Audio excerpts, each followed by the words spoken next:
स्वागत है दोस्तों, एक बार फिर से आपके अपने YouTube channel learn about medicine में, जहां आप पाते हैं दवाइयों के बारे में संपूर्ण जानकारी। दोस्तों, मुझे खुशी है कि आपने इस वीडियो को देखने के लिए अपनी रुचि दिखाई। यह वीडियो गर्भवती महिलाओं तथा उनके परिजनों के लिए बहुत ही महत्वपूर्ण होने वाला है। आप अच्छी तरह से जानते हैं कि प्रेगनेंसी में कोई भी दवा ऐसे ही नहीं दी जाती, सिर्फ डॉक्टर की सलाह पर ही दी जाती।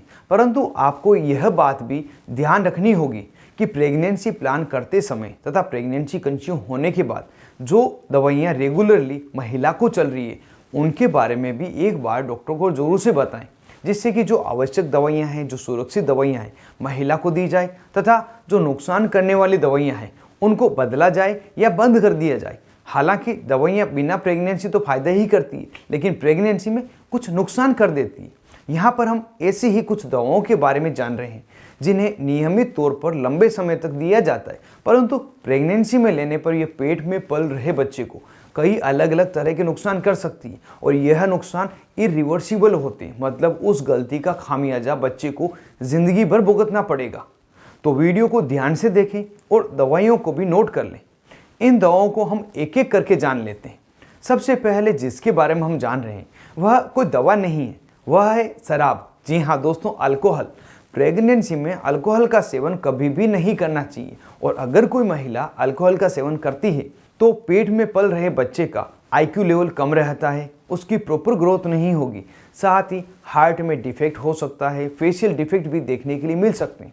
तो इस कारण से प्रेगनेंसी में महिला कभी भी शराब का सेवन नहीं करें।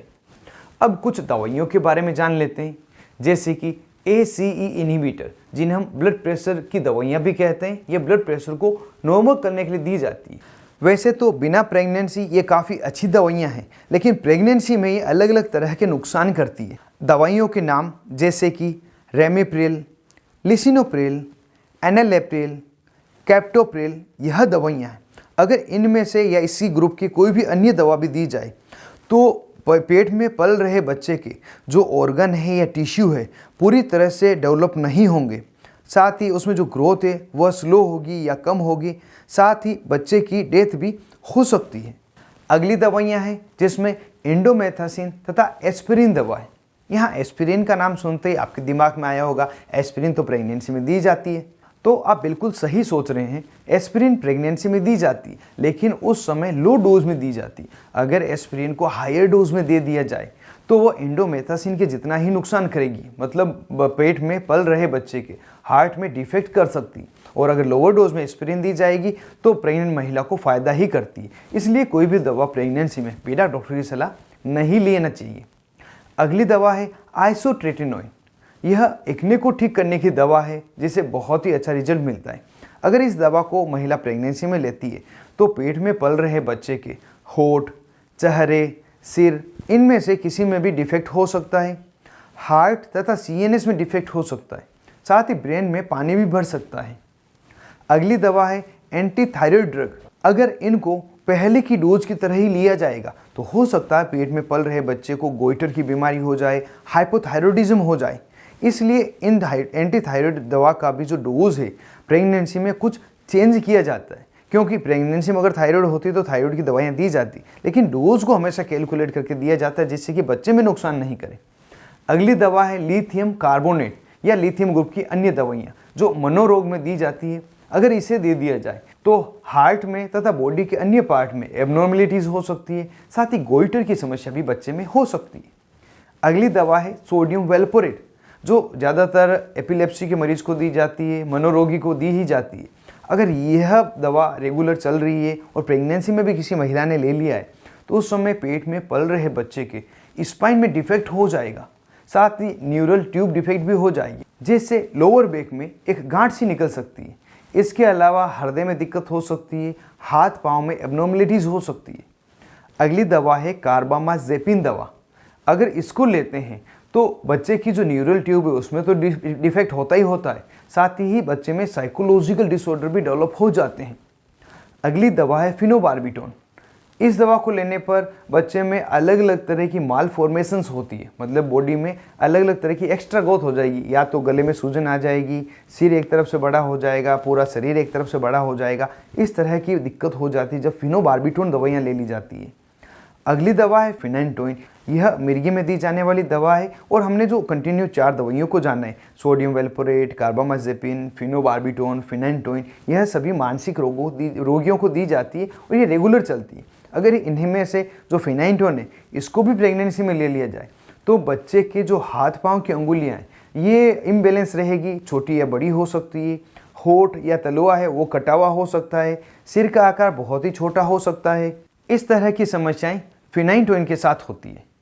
अगली दवा है टेट्रासाइक्लिन, जो एक एंटीबायोटिक दवाई है और इसके बारे में आप सभी जानते हैं। इस दवा को लेने पर बच्चे में नुकसान करती ही करती है और जो नुकसान करती है वो होती है डिसकलरेशन ऑफ टीथ।